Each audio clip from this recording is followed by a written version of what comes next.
Hello et bienvenue dans Ce que je retiens, un podcast qui mêle expérience de vie et coaching en abordant l'amour de soi, la bienveillance et la résilience.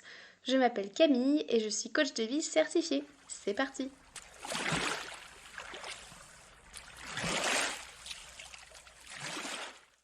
Dans ce 5e épisode, je souhaite t'expliquer ce que je retiens de mes vacances solo au camping.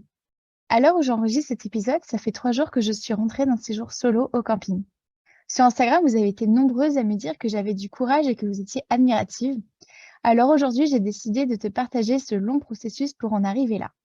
Il y a 2 ans, je suis excédée par ma vie, par mon couple, par mon boulot. Alors j'ai décidé de me lancer à l'aventure. Je décide de partir en vacances toute seule pour la première fois de ma vie. Alors bon, c'était pas vraiment des vacances-vacances, hein, des vacances de rêve avec des musées, des cocotiers, et cetera. Bon, même si j'aime pas tellement les journées plage, mais bon, ça, c'est pas très, très important pour cet épisode. En tout cas, j'avais besoin de me retrouver seule, sans distraction, et de faire le point sur ma vie. J'ai fait des choses que j'avais jamais fait auparavant. Une semaine au camping, camper seule, faire autant de routes toute seule. J'avais fait environ 250 kilomètres par trajet et sans autoroute, sans GPS. J'avais pas pris mon téléphone portable pendant la semaine. Yep, en y repensant avec du recul, je me dis que c'était assez drastique quand même, tant c'était en décalage avec mon mode de vie de l'époque. C'était la première fois que je partais seule, vraiment seule, sans me cacher derrière des excuses. Attends, je t'explique. Quand je suis partie au Québec, c'était pour 2 mois, pour faire un stage durant mes études universitaires. Je ne connaissais rien du Québec, rien des étudiantes avec qui je suis partie. Mais c'était pour le boulot, tu vois, donc j'avais pas spécialement l'impression de partir seule.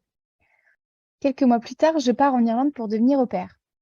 Bon, de la même manière, je ne connaissais rien du pays, ni personne sur place. Alors, je me disais que j'y allais pour perfectionner mon anglais, même si en vrai, c'était surtout pour me casser de chez mes parents, chez qui la vie était loin d'être évidente. Bon, puis il se trouve que 10 ans et demi plus tard, j'y suis toujours, hein. C'est fou comme la vie est surprenante. Bref, je dis vague, vague. Et des années plus tard, je tiens encore à réaliser ce rêve que j'ai depuis le collège ou le lycée, ce qui est donc de partir en Erasmus. Ouf, il était encore temps. Alors je pars pour l'Allemagne. Alors bon, là, à ce stade-là de l'épisode, tu connais la rengaine, je ne connais personne, je ne parle pas la langue et ce pays et sa culture me sont totalement étrangers. J'y suis restée 6 mois et j'ai fait la connaissance de chouettes personnes, dont l'une d'entre elles m'a marquée parce qu'un jour, elle me racontait qu'elle revenait de vacances en solo en Sardaigne et je me souviens très très spécifiquement lui avoir dit: «Moi, je ne pourrais jamais partir seule». À ce moment-là, je n'avais pas réalisé que j'étais déjà partie seule à 3 reprises, au Québec, en Irlande et en Allemagne. Tu vois, je me disais que c'était pas vraiment la même chose, que j'avais un but précis, blablabla. Bref, il y a 2 ans, quand je me décide de partir passer la semaine dans la pampa irlandaise, je me rappelle de cet échange durant, mon Erasmus et je me dis: «Go, c'est maintenant ou jamais». Oui, bon, j'étais un peu dans le drama à cette époque-là. Pour moi, l'enjeu était énorme à l'époque. Arriver à vivre sans mon mari, arriver à me débrouiller seule, à ne compter sur personne d'autre que moi. Franchement, j'avais la trouille, hein. Je faisais genre, quand j'en parlais aux autres et cetera, mais j'étais loin d'être sereine. J'avais peur qu'on se moque de moi ou que je fasse pitié. J'avais peur qu'on se dise que personne ne voulait passer du temps avec moi. J'avais peur qu'on me dise que j'étais inintéressante et que c'était bien fait pour ma gueule que je sois toute seule en vacances. J'avais peur aussi de me faire chier avec moi-même, tout simplement. Qu'au bout d'un moment, je me retrouve coincée avec mes pensées, auto-harcelantes. Tu sais, les pensées, «Tu nulle, t'es grosse, t'es moche, t'es conne, tu vas pas y arriver, tu ne sais pas conduire, on ne peut jamais compter sur toi». À l'époque, je n'ai pas conscience que j'ai des pensées auto-harcelantes. En fait, pour moi, c'est juste normal de se parler comme ça, alors qu'en fait, spoiler, houhou, pas du tout. Une vie sans auto-harcèlement, c'est totalement possible. Bref, j'ai passé une semaine à conduire sans GPS en me servant d'une carte papier pour me repérer, ce qui s'est traduit en pas mal d'arrêts sur le bord de la route pour trouver la bonne direction. J'ai appris à me garer dans la rue sans l'aide de mon mari. Je me suis à m'être dit à voix haute: «Allez, tu vas le faire, t'as pas le choix». J'ai aussi monté et démonté ma tente toute seule, qui plus est sous la flotte. Ah oui, et parenthèse importante, je n'avais campé que 2 fois, de nuit dans ma vie, ce qui remonte en plus à très, très longtemps parce que j'étais enfant, donc c'était avec l'école. Donc pour moi, ce périple, c'était vraiment un challenge en fait. Et puis voilà, je suis rentrée de ce voyage en solo tellement bien, ayant une confiance en moi tellement haute. Je l'avais fait et je saurais le refaire.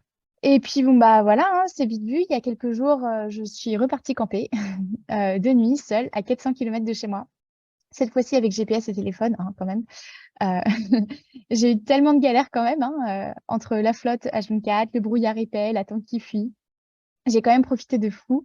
J'étais bien avec moi-même et j'étais pas seule, en fait. Je savais que quoi qu'il arrive, je serais là pour moi et c'est ça qui s'est passé. Bon, ça n'empêche que j'aimerais bien camper par temps sec un jour, hein. La pluie, ça va, j'ai eu mon quota. Hem, je vous ai d'ailleurs partagé, quelques photos, sur Insta et ça vous avait bien plu. En tout cas, ce que je retiens de mes vacances solo au camping, c'est que la confiance en soi vient en se lançant, en passant à l'action. Le Larousse définit la confiance en soi comme étant un sentiment, la conscience que l'on a de sa propre valeur et dans lesquelles on puise une certaine assurance. En d'autres termes, avoir confiance en soi ne dépend pas de notre capacité à réaliser des choses, mais de notre perception à les réaliser. Par exemple, j'ai une voix, je sais l'utiliser. J'ai donc les capacités pour parler en public. Mais je ne me sens pas capable de le faire, je n'ai donc pas confiance en moi. En revanche, si j'ai confiance en moi, avant même de parler en public, je me dis que je sais que je vais tout mettre en œuvre pour y arriver. Ici, je ne dis pas que je vais réussir, hein, bien entendu, mais j'ai la conviction profonde que je vais tout faire pour y arriver. C'est ça, la confiance en soi. Dans mon exemple où j'ai dû me garer seule dans la rue, sans l'aide de mon mari, je ne savais pas comment j'allais y arriver. En revanche, je savais que j'allais y arriver. Oui, je m'y suis reprise à plusieurs reprises, mais le résultat était là. J'ai été capable de me garer dans la rue sans l'aide de mon mari. Alors, que peux-tu faire pour améliorer ta confiance en toi? Eh bien, voici quelques pistes. Liste tous les domaines dans lesquels tu n'as pas confiance en toi et note tout ce que tu te dis à propos de toi. Ensuite, liste comment tu aimerais te sentir par rapport à ces domaines. Et enfin, note tout ce que tu pourrais te dire pour te sentir comme ça. Et lorsque la situation se présentera, répète-toi ce que tu as écrit dans cette liste. Tu peux aussi dresser la liste de tous les obstacles qui t'empêchent d'avoir confiance en toi dans tel domaine. Par exemple, si tu veux camper seul, les obstacles pourraient être de ne pas savoir monter une tente, avoir peur d'avoir froid, manquer de confort, etc. Ensuite, liste toutes les solutions qui te permettraient de dépasser ces obstacles. Dans notre exemple, ça pourrait être m'entraîner à monter la tente chez moi, regarder des tutos sur Internet, prévoir suffisamment de vêtements chauds, etc.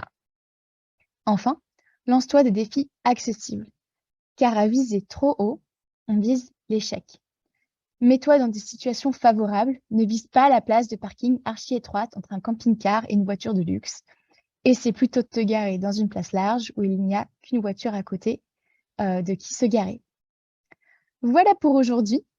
Et toi alors, que retiens-tu de cet épisode?